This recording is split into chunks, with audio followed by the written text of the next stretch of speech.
Through the deliberate efforts and perversions of Ra, that has been changed. I honestly believe that the future of mankind lies in the hands of women. It is necessary for us as males not to surrender completely what we do for our families and for that which we believe in.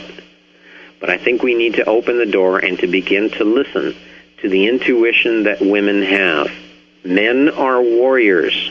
We are, in essence, the protectors.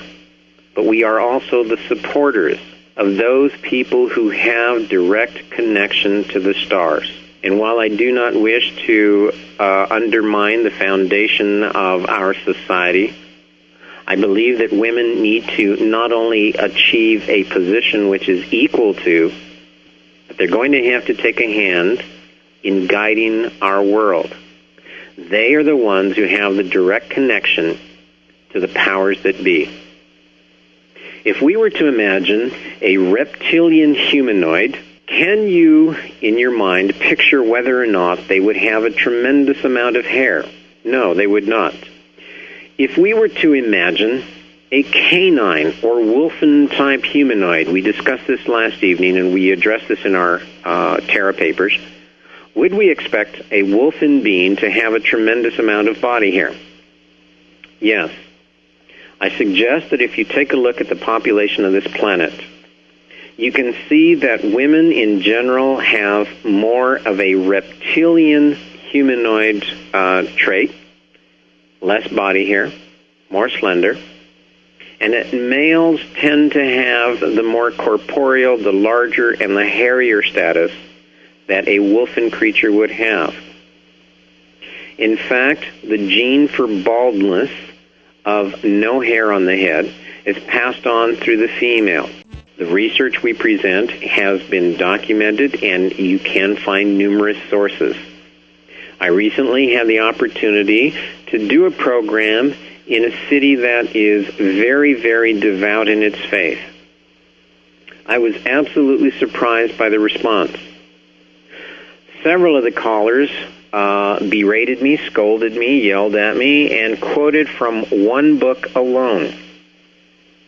Most of the listeners who called in, however, also had enough of an open mind, practiced enough tolerance to at least entertain the possibility that we have been misled.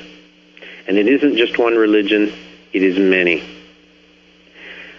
Thank you for the opportunity to speak with you. Thank you for the time that you have given me. Whether you choose to believe in extraterrestrials or not, the questions that we have to address, the short-term questions, revolve around our existence on this planet. Did Jesus exist? Was the church created in a benevolent vein, or was it a political play? What about UFOs and the Santilli tape and the crop circles? How do all of these things fit together? We suggest that there is one common thread. We have been the victims of manipulation of the powers that be descended from the stars. Very briefly, Bayesian Lee and Lincoln, Barbara Thiering, Hugh Schoenfeld, Zachariah Sitchin, Holger Kirsten, Robert Bauvel, Graham Hancock. The authors go on and on and on. Give us a call in the morning. We'll be happy to provide you with the reading list. In these last few moments, I would like to simply say, I am not a prophet of doom. I do not believe the world is going to come to an end.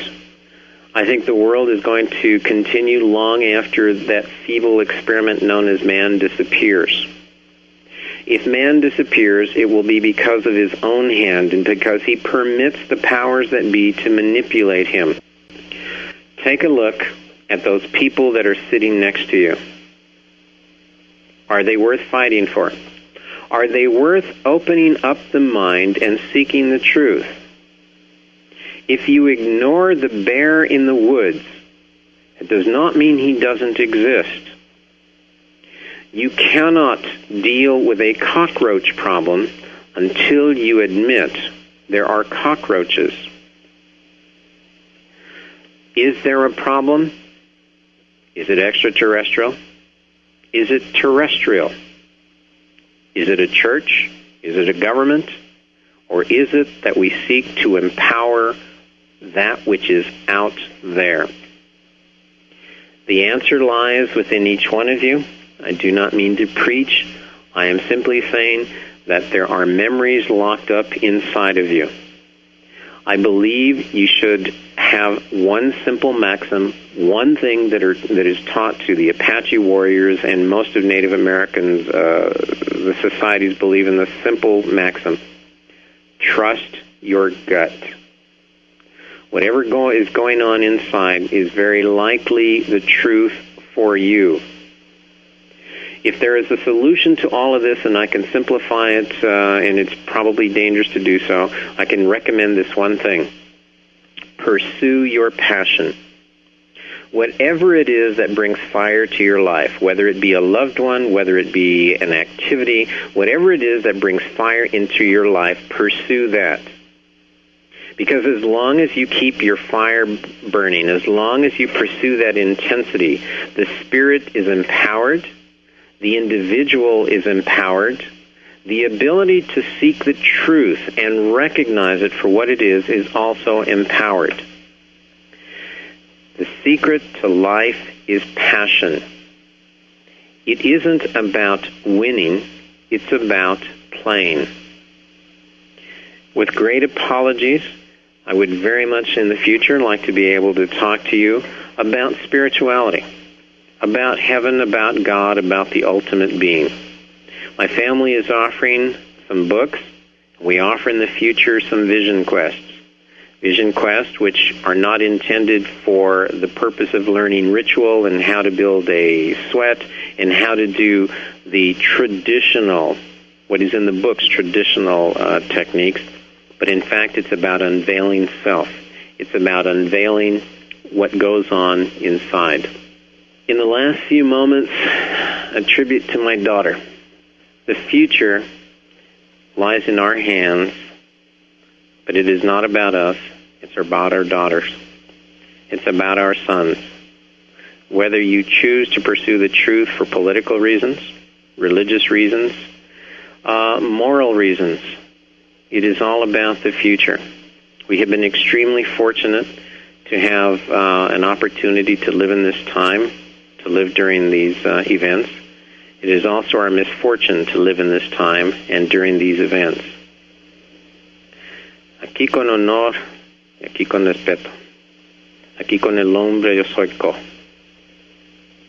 I thank you to my daughter. I thank you to my wife. I thank you to my crew.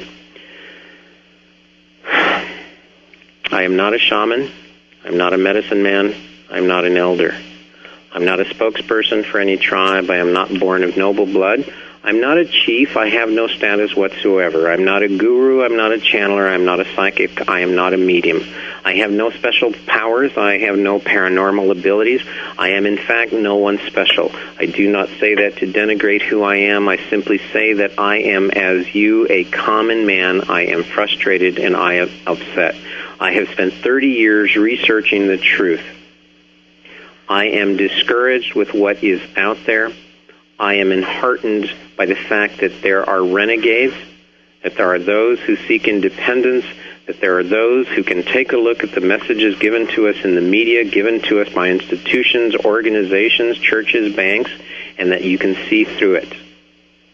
My apologies to anyone and everyone who I have offended. My thank yous to those of you who have called and supported the work. I advocate the books of Mr. Jordan Maxwell, Zachariah Sitchin, Graham Hancock, and the others. I thank you, Rod Remlin and Ivy West. Thank you to the American Radio Network. And Rod, with great appreciation, I hope you get back on pretty soon. I think the world needs you. I think what you're doing has been phenomenal. I would like to give Rod the last few minutes of the program to have his words. Rod has been extremely supportive, and I want to give him a chance to speak to you in these last few minutes.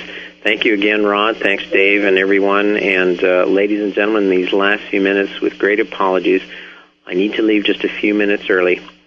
Thank you, Rod, and the American Freedom Radio Network. Thank you to my crew, my family, everyone. And guys, take care. The truth is out there, but it's not going to come to you. You've got to go after it. Thank you, Robert. Thank you, and good night, guys.